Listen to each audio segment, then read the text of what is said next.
우리 한국말로 암송하고 영어로 암송하는 것이 첫 번째 과제였습니다. 당시 구약학을 가르치는 교수님은 연세가 많으셨습니다. 그런데 그 연세 많으신 어른이 시범을 보여주신 것이었습니다. 영어로 암송하십니다. The Lord is my shepherd. I shall not be in want.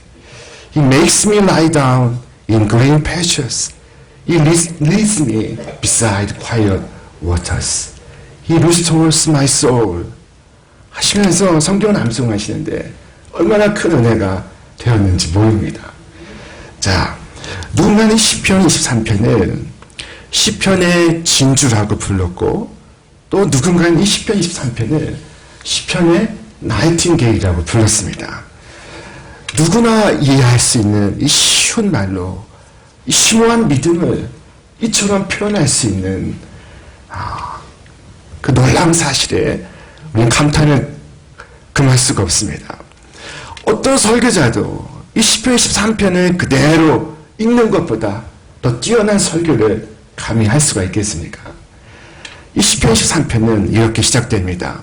여호와는 나의 목자시니 내가 부족함이 없으리로다. 자, 모든 것에 부족함이 없는 이 상태를 히브리어로 샬롬이라고 부릅니다. 이 샬롬은 모든 일에 부족함이 없는 만족의 상태를 가리키는 것입니다. 지금부터 십수년 전에 아주 얇은 책이 한간에 베스트셀러로 등극한 일이 있었습니다. 그 책의 제목이 피로사회라는 책이었습니다. 독일의 어느 대학에서 가르치는 한국인 철학 교수가 쓴 이 책에 의하면은 우리 사회는 피로사회라는 것입니다. 성과사회, 피로사회, 우울사회, 중독사회라는 것입니다. 이 책에서 뭐라고 썼는가 하면은 왜 세상에 중독이 있는지 아십니까? 만족이 없기 때문이랍니다. 만족이 없기 때문에 더 큰 성과를 내기 위해서 스스로를 괴롭히고 괴로워하고 그래서 우울하고 그래서 약물에 빠진다는 것입니다. 알코올에 빠지고 니코틴에 빠지고 마약에 빠집니다.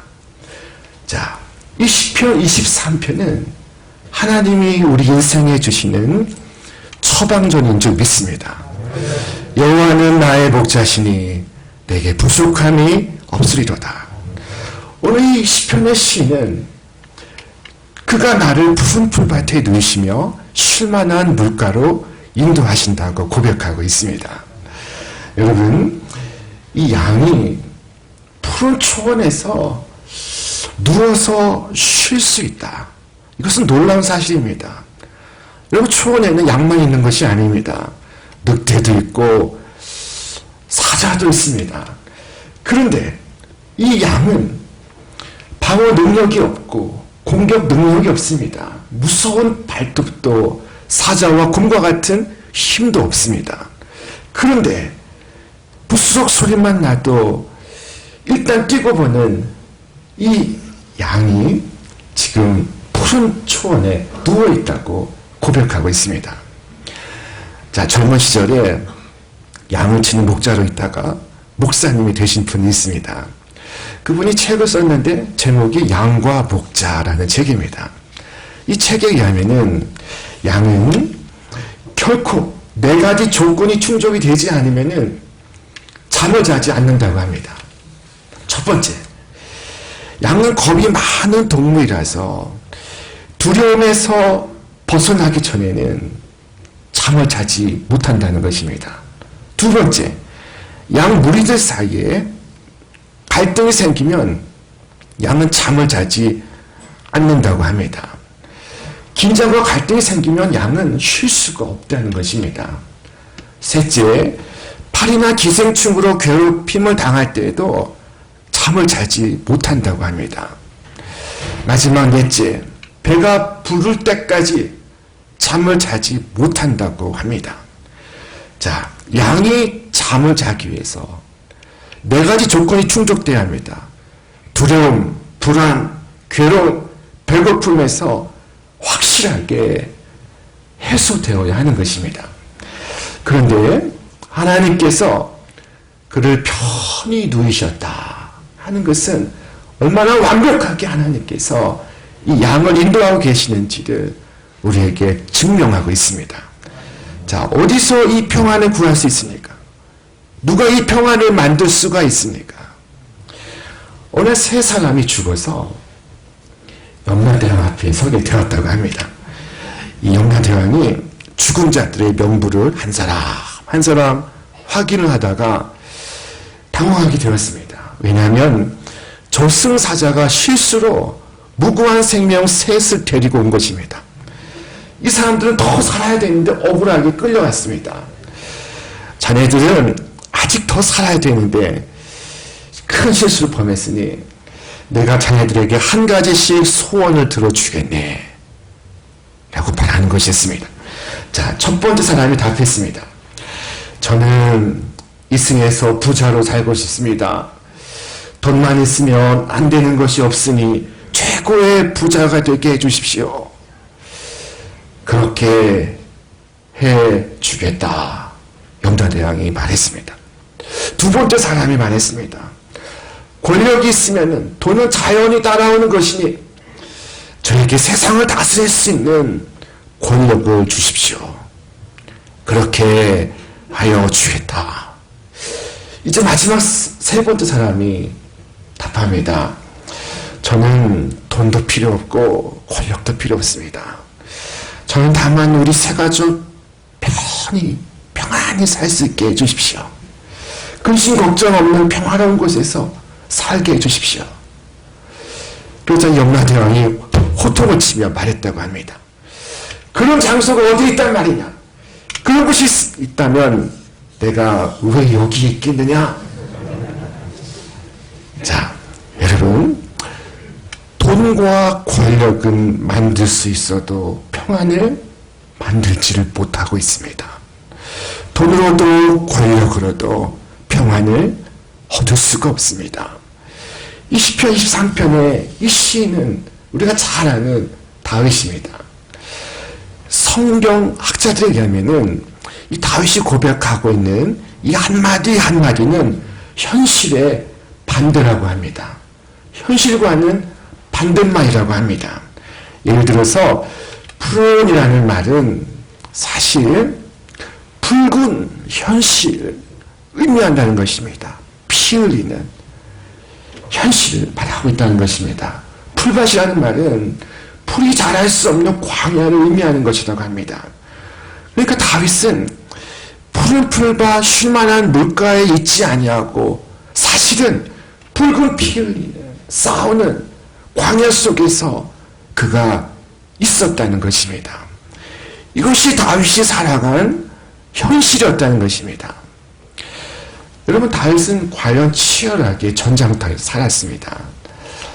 젊었을 양을 치면서 사자와 이리와 싸웠고, 더 나이 들어서는 들판에서 블레셋과 싸웠고, 더 지난 후에는 사울왕의 미움을 받아서 사울이 밤낮으로 그를 죽이려 하며 그를 찾아다녔습니다.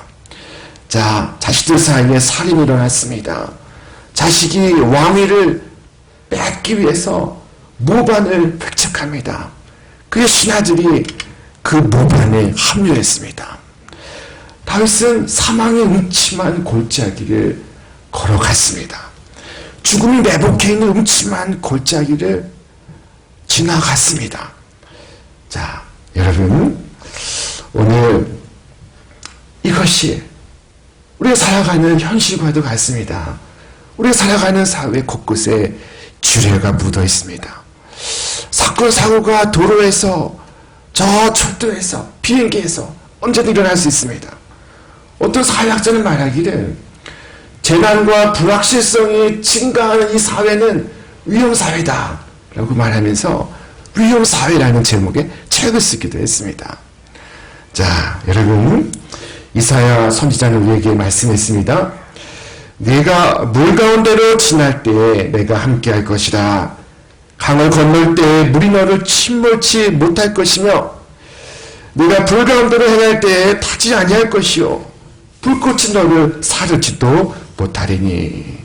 대저 나는 여호와 네 하나님이요 이스라엘의 거룩한 자요 네 구원자임이라.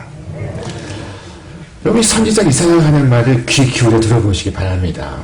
네가 물 가운데로 지난다면이라고 말하지 않았습니다. 네가 물 가운데로 지날 때. 네가 불 가운데로 지난다면이라고 말하지 않았습니다. 네가 불 가운데로 지날 때. 자, 이것은 가정법이 아니라 직설법입니다. 언제도 우리 삶 속에서 우리는 물과 불에 직면할 수 있습니다. 자, 그런데 주께서 우리와 함께 하시는 것입니다. 다윗은 주님이 함께 하시는 것을 경험하고 있었습니다. 내가 해를 두려워하지 않을 것은 주께서 나와 함께 하심이라. 여러분, 이 현대 철학에 초석을 놓은 임마누엘 칸트라는 사람이 있습니다. 이 사람이 얼마나 많은 책을 읽었겠습니까? 얼마나 많은 책을 썼겠습니까? 그가 쓴 책이 굉장히 두껍습니다. 그가 죽기 전에 이와 같이 고백했습니다. 저는 일생 동안 참 많은 책을 읽었습니다. 훌륭하고 좋은 책을 읽었습니다. 그렇지만 오늘 시편 23편에 나오는 내 단어보다 더 내 마음을 고요하게 하고 기쁘게 한 말은 없었습니다. 그것은 주께서 나와 함께 계시다. 자, 이것이 그 이름이 되었습니다. 주께서 나와 함께 하시다. 임마누엘 칸트. 하나님께서 칸트와 함께 하시다. 그는 그것을 자신의 이름으로 삼았습니다. 여러분, 우리에게 있는 가장 좋은 은혜는 주께서 우리와 함께 하시는 것임을 믿으시기를 바랍니다.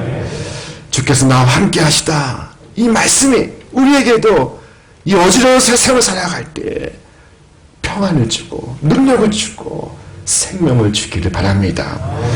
자, 주님은 깊고 어두운 골짜기를 지나는 동안 지팡이와 막대기로 우리를 안위하십니다.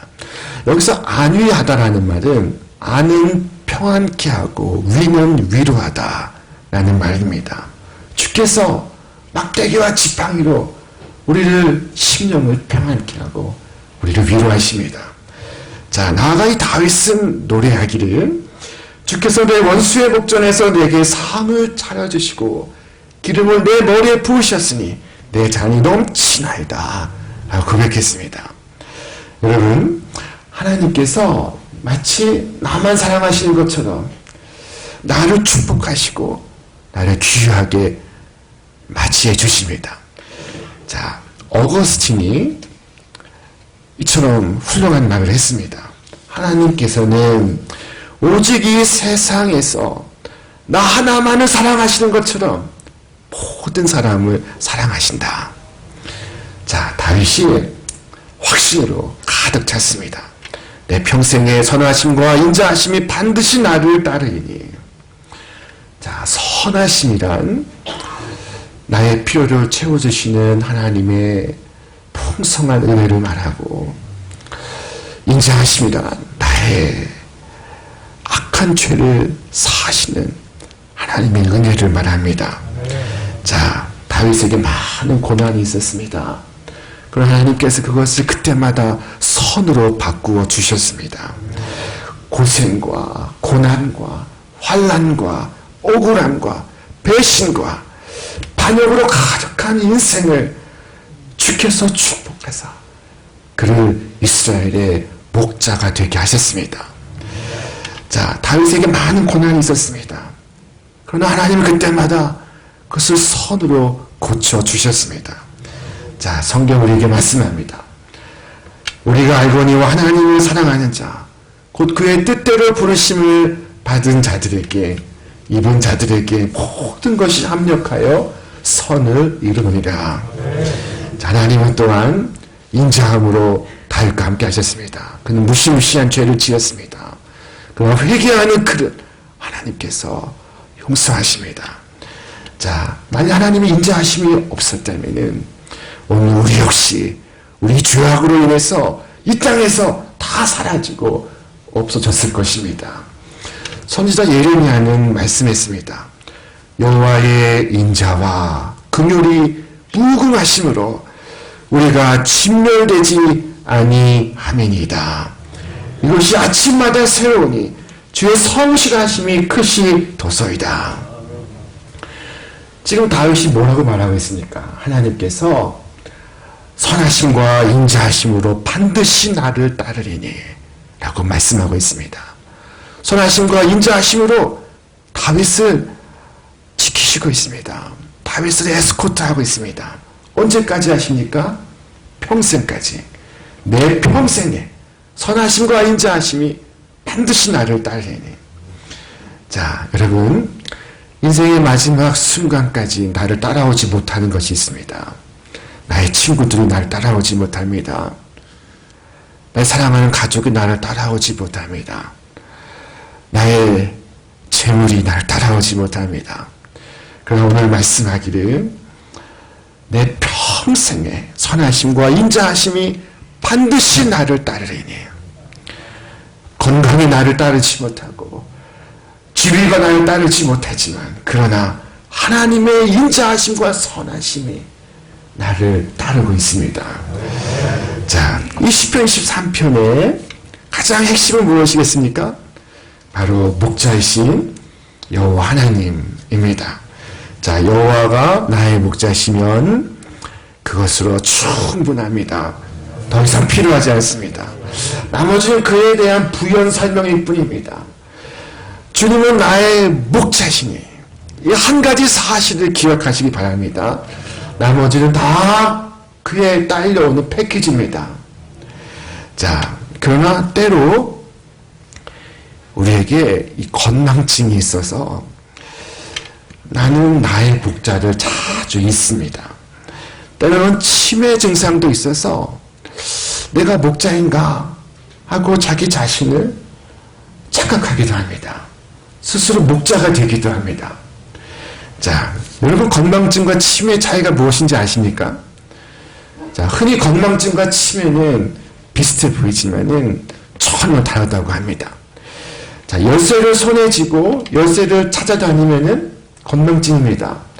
그러나 열쇠를 손에 쥐고 이것이 어디에 쓰는 물건인가 고민하면은 그것은 치매입니다. 자, 비자금 통장의 비밀번호를 깜빡하면은 건망증입니다. 그러나 비자금에 돈을 모아서 아내에게 갖다 주면 치매입니다. 정신과 의사인 미국의 로키치 박사가 한 번은 정신병자들을 연구하고 책을 썼습니다. 자, 그의 책이 1964년도에 출판되었는데 정신병을 앓고 있는 3명의 환자를 대상으로 이 로키치 박사가 면담을 하는 것입니다. 자, 그 중에 한 사람이 이 로키치 박사에게 이렇게 말했습니다. 나는 하나님의 아들이다. 나는 이 세상을 구하기 위해서 왔다. 로키치 박사가 그에게 물었습니다. 아니, 그것을 어떻게 알았습니까? 어떻게 알기는 하나님이 나에게 말해 주었으니 내가 알지. 그러자 듣고 있던 두 사람이 동시에 말했습니다. 내가 언제 너에게 그와 같이 말했느냐. 여러분, 우리에게 혹 이런 일이 없습니까? 여러분, 정말 없습니까? 나 자신이 양이 아닌 하나님이 되려고 하지는 않았습니까? 목자가 되고자 하지는 않았습니까? 그래서 근심, 걱정, 불안이 나를 짓누르고 예민하고 날카로워지지는 않았습니까? 자, 정신병자와 내가 다른 점이 무엇입니까? 목자가 있는 양은 항상 담대하고 평안하고 기쁘고 소망 가운데 살지만은 목자가 없는 양은 불수록 소리만 나도 정신없이 뛰고 봅니다. 어느 한 중년 신사가 있었습니다. 그런데 그에게 건강의 적신호가 켜졌습니다. 가슴이 답답하고 목이 조이고 밤에는 잠을 잘 수가 없었습니다. 여러 병원에 진찰 다니지만은 어느 누구도 속 시원한 답을 해주지 못했습니다. 그래서 그는 직장에 휴직계를 냈습니다. 대기업의 간부였지만은 건강상의 문제로 휴직을 하면서 계속 약을 쓰고 병원과 병원을 다니고 있었습니다. 자, 그런데 어느 병원의 의사는 전혀 다른 처방전을 그에게 주는 것이었습니다.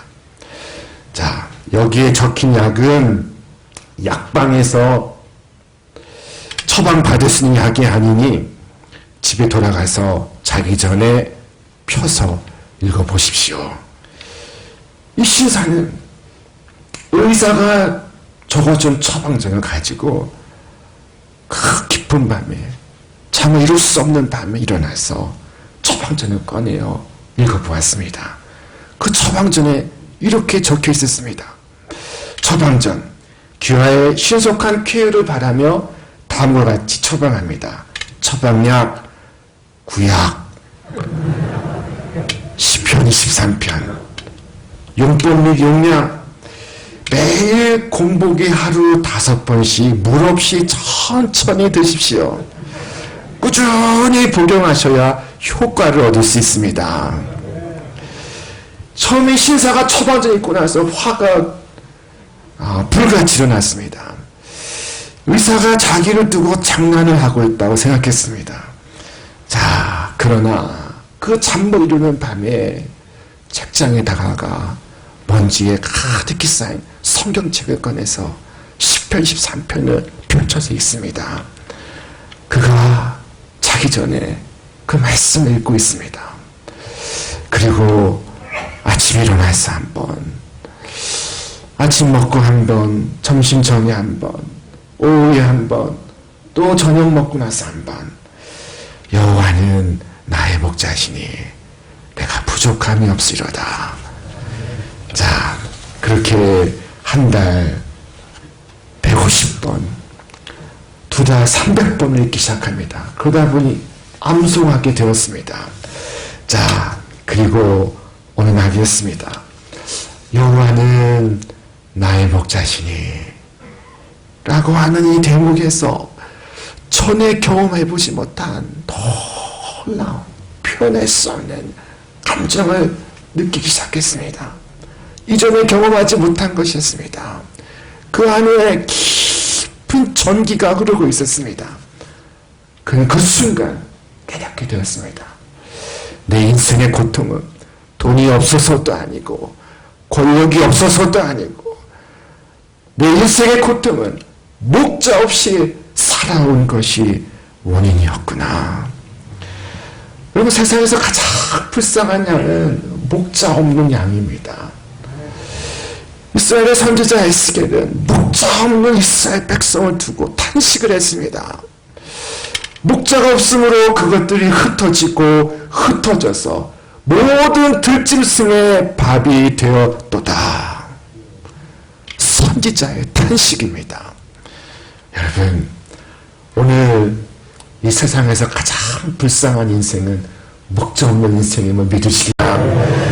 자신이 목자가 되어서 살아가는 인생인 것을 여러분 기억하시기 바랍니다. 오늘 하나님이 나의 목자시라는 것과 나 자신 하나님의 양이라는 사실을 매일 깨닫는 은혜가 있으시기를 바랍니다. 나에게 목자가 계시다는 이 한 가지 사실로 인해서 여러분 죽음의 순간에도 평안할 수 있기를 바랍니다. 나치의 유대인 학살을 다룬 영화 한 편이 있습니다. 언젠가 이 영화를 소개를 받았습니다.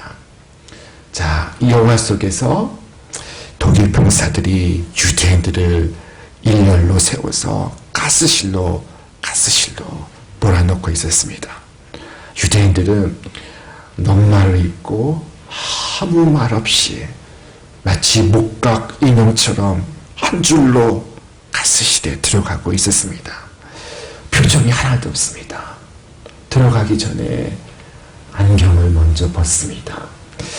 이 안경은 이 관을 의미합니다. 안경을 쓰고 세상을 보면 세계관이요, 안경을 쓰고 인생을 바라보면 인생관입니다. 이 안경을 쓰고 살았습니다. 안경을 쓰고 서로 싸웠고 때로 미워하며 살았습니다. 그러나 그 안경을 벗습니다. 그리고 마침내 옷도 벗습니다. 다 벗습니다. 모두가 벌거수인가 되어서 가스실에 들어가고 있습니다. 가스실 안에 캄캄한 정막이 드려져 있습니다. 숨이 막힐 듯한 분위기가 가스실을 짓누르고 있습니다. 그런데 그때 놀라운 일이 벌어지고 있었습니다. 누군가 노래를 부르기 시작합니다. 전혀 노래를 부를 상황이 아니었습니다. 노래가 나오지 않는 상황이었습니다. 노래를 부르는 사람은 얼굴에 주름이 가득한 할아버지였습니다. 할아버지가 노래를 부릅니다. 여호와는 나의 목자시니 내가 부족함이 없으리로다. 할아버지는 한참 노래를 부르다가 옆에 있는 손자를 쿡 찔렀습니다. 이놈아! 너는 왜 안 불러? 할아버지 옆에 새파랗게 얼굴이 질려있는 6살짜리 꼬마아이가 있습니다. 이 아이가 할아버지와 함께 노래를 부르기 시작합니다. 할아버지의 그 탁한 저음의 목소리와 아이의 맑은 고음의 목소리가 어울려서 이중창이 되어서 퍼져가기 시작했습니다. 그 노래를 따라서 모든 유대인들이 합창을 부르기 시작합니다. 그 합창의 가스실을 넘어서 하늘로 올라가고 있었습니다. 이것이 이 영화의 마지막 장면입니다. 여러분, 나치가 모든 것을 빼앗아 갔습니다.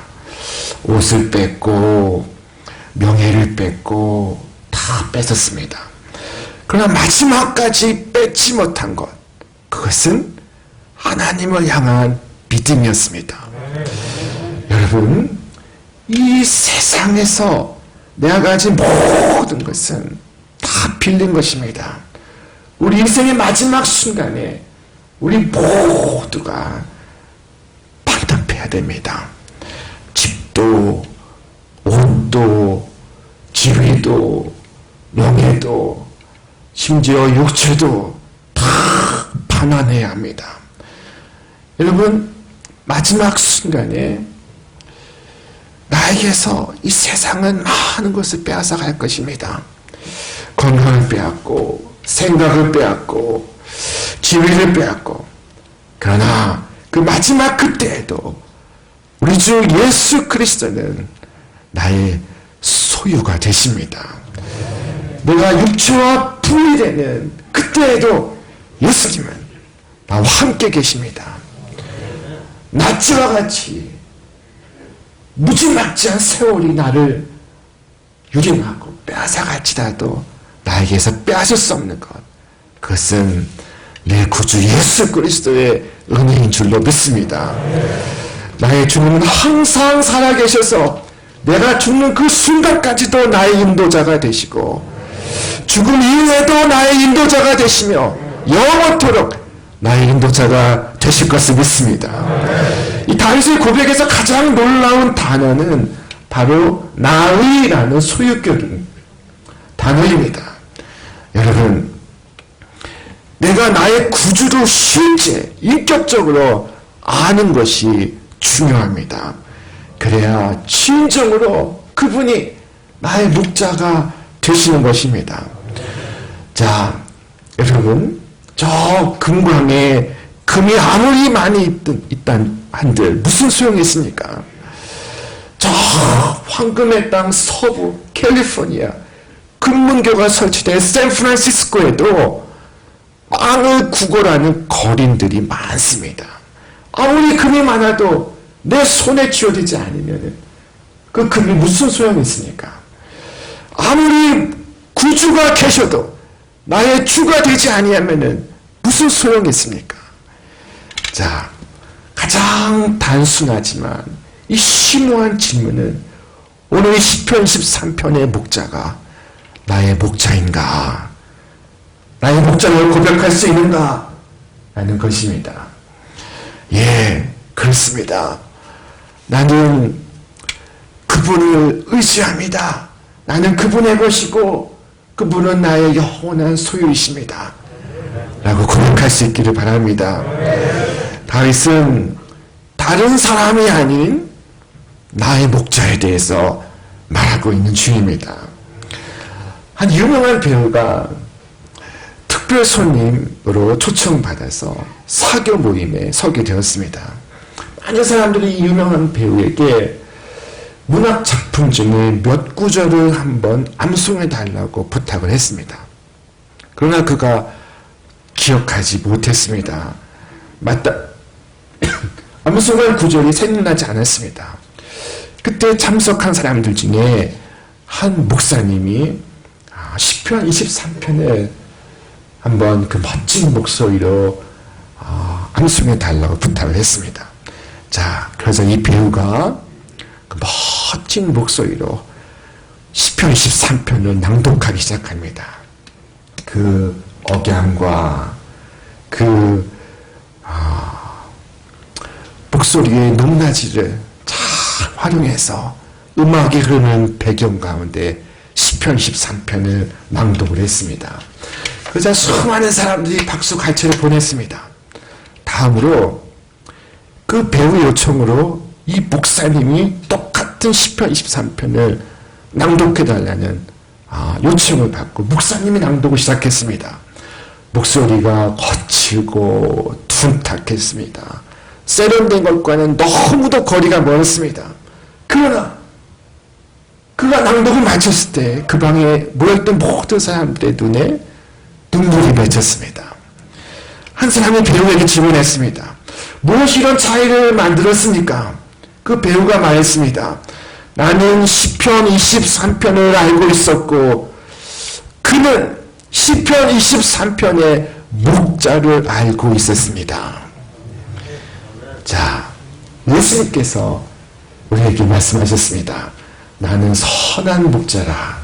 나는 내 양을 알고 양도 나를 아는 것이 아버지께서 나를 아시고 내가 아버지를 아는 것 같으니 나는 양을 위하여 목숨을 버리노라. 우리 주 예수 그리스도께서 십자가에서 두 손을 벌려서 우리를 향하여 말씀하셨습니다. 너는 내 것이다. 너를 향한 나의 언약은 변하지 않으리라. 여러분, 주께서 십자가 위에서 초대하시는 이 위대한 언약에 여러분 참여하시기를 바랍니다. 우리는 변덕스럽습니다. 하루에도 기분이 오락가락합니다. 어떤 때에는 하늘에 올라간 것처럼 들뜨다가 어떤 때는 땅 깊은 곳에 꺼진 것처럼 불안하고 우울합니다. 자, 심지어 엘리야 선지자조차도 그랬습니다. 그가 아세라와 바알 선지자와 대결할 때는 그렇지 않았습니다. 그러나 그는 이후에 급속한 우울에 빠지게 되었습니다. 자, 여러분, 이와 같은 성전은 비난받아 마땅한 것이지만은 한 가지 분명한 사실이 있습니다. 우리의 변덕에도 불구하고 변하지 않는 것, 그것은 주께서 우리를 구속하셨다는 것입니다. 우리의 구주는 변하지 않으신다는 것입니다. 주는 나의 영원한 구속자이십니다. 주께서 시작하신 일을 끝까지 마치실 것입니다. 그가 시작하신 일을 끝내지 않으시겠습니까? 우리 향한 구속을 그가 중단하시겠습니까? 자, 사도 바울은 말씀했습니다.